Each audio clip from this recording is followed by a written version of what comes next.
Hi everyone, I know something extremely useful for dieters and nutrition coaches that I don't think many people know that can really help you when you're dieting or rebounding from a diet. When we diet, when we're in a fat loss phase or a restriction phase, we're going to lose fat and also what we call tissue. We lose tissue, and most people think that tissue is just muscle.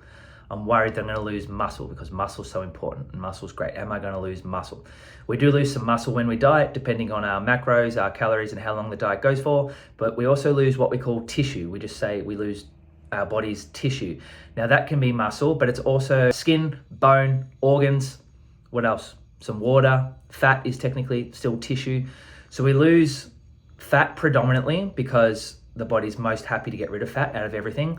But the longer the diet goes for, or the more restrictive the diet, as in lower calories, or in particular really low carb, the more tissue we lose. Bone, it's not good for us to lose bone, and it's not good for us, for our livers to become a little bit smaller, our heart, lungs, and kidney, and stomach.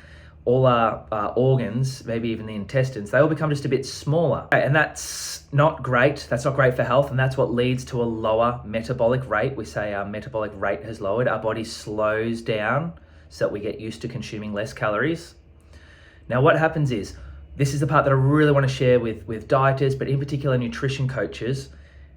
If you don't know this, and I didn't know this 5 years ago, when you start eating again, the event is over, the comp is over, the wedding, whatever you were dieting for, that phase is over. Or maybe you're just dieting for 2 months.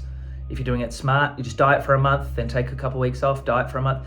Your body is going to send hunger signals to help you stay alive. And the hunger signals are good. You don't want to fight these hunger signals. You want to allow them and go with them. But here's what I want people to know.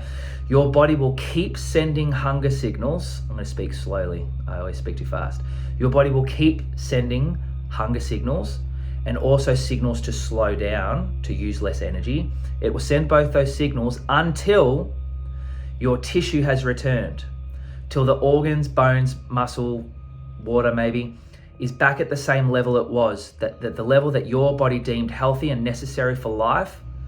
Your body will continue to send hunger signals until health is restored, till your liver, lungs, everything's back to where it was. That's great to know, right?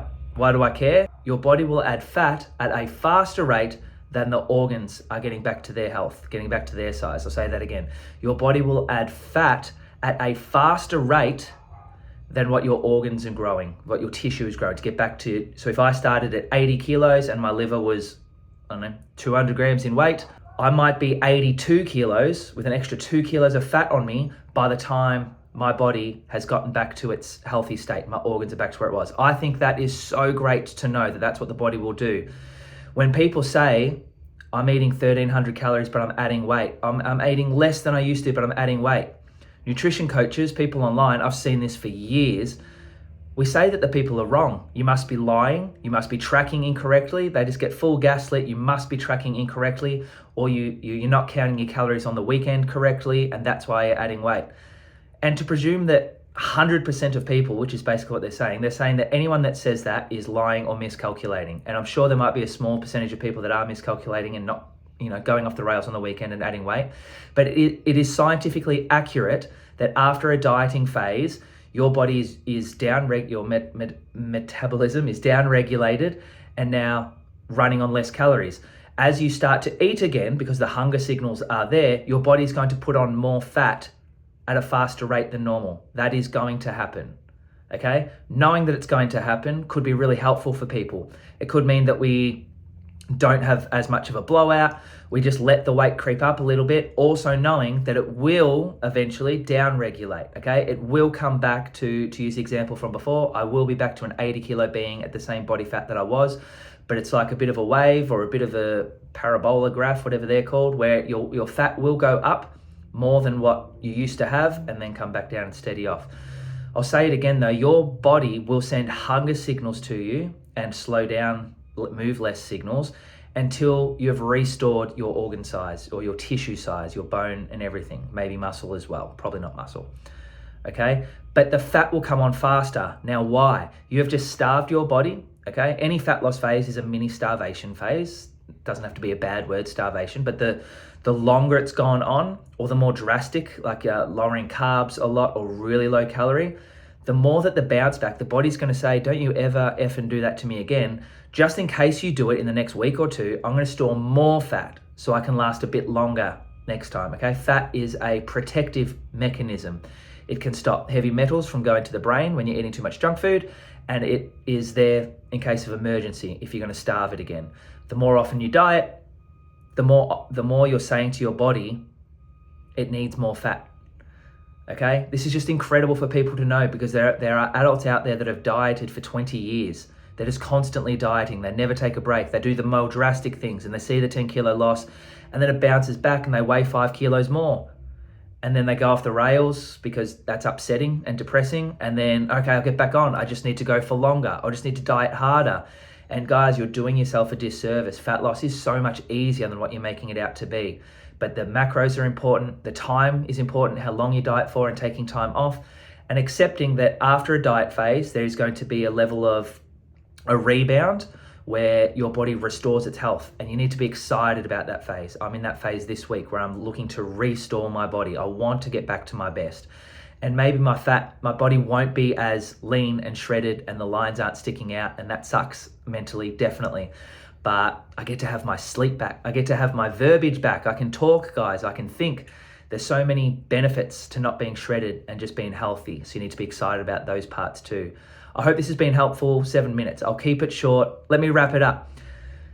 When you diet, your body will rebound and the hunger signals will be there from your brain. You can't ignore these signals. The more you ignore them, the stronger they get. The hunger signals will be there to help you regain health, to get back to where you were. Along the way, your fat will restore faster than the organs, and that sucks for us mentally because we like to look lean.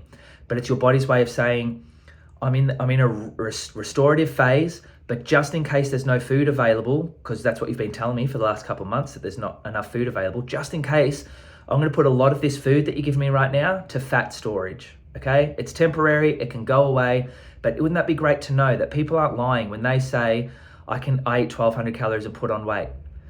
Influencers, fucking Lane Norton, saying these people are lying. Everyone that's doing that is lying or dumb, just tracking wrong because you're an idiot. Scientifically, there is evidence, all right? The Minnesota starvation experiment is the biggest one that I look for because it was done on humans, 50s or 60s. Can't do that stuff anymore. Can't starve humans for an experiment. But we can gather so much from that experiment. And these people were starved for, I think it was like 6 months. And they all got a bit fatter afterward, and then it came back down, okay? So just great to know that your body's trying to help you. Don't ignore the hunger signals. Mentally, try not to be put off by the extra fat. It's not like you're gonna get massive amounts of blubber and stuff everywhere, but the weight might creep up after a weight loss phase, but it will level out, and then you can diet again and go a month on, 2 weeks off or something like that, and it won't be too drastic at all. That would be someone that's like mega obese. 3 or 4 weeks of dieting, 5 to 7 days off, rinse and repeat. That would be my advice, not that you asked for it. Just wanted to share that information. I found it mega helpful to know where people are at. As a nutrition coach, when someone comes to you wanting to lose fat and they're on 1,500 calories, you know, I hope you know, you have to build their metabolism up. You can't start restricting them from there. Okay. See you guys.